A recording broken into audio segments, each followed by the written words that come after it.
Cuando no recordamos lo que nos pasa, nos puede suceder la misma cosa.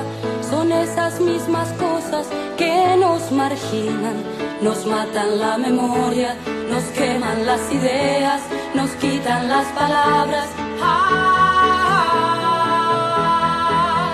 Si la historia la escriben los que ganan, eso quiere decir que hay otra historia, la verdadera historia.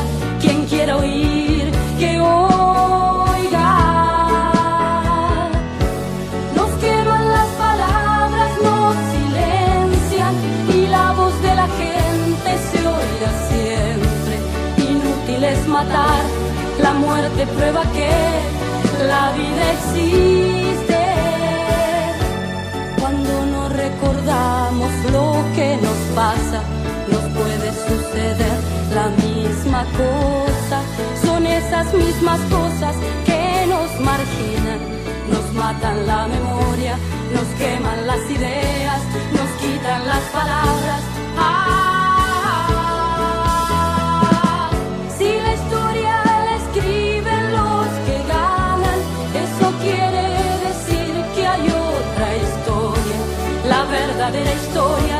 Quien quiera oír, que oiga. Nos queman las palabras, nos silencian y la voz de la gente se oirá siempre. Inútil es matar, la muerte prueba que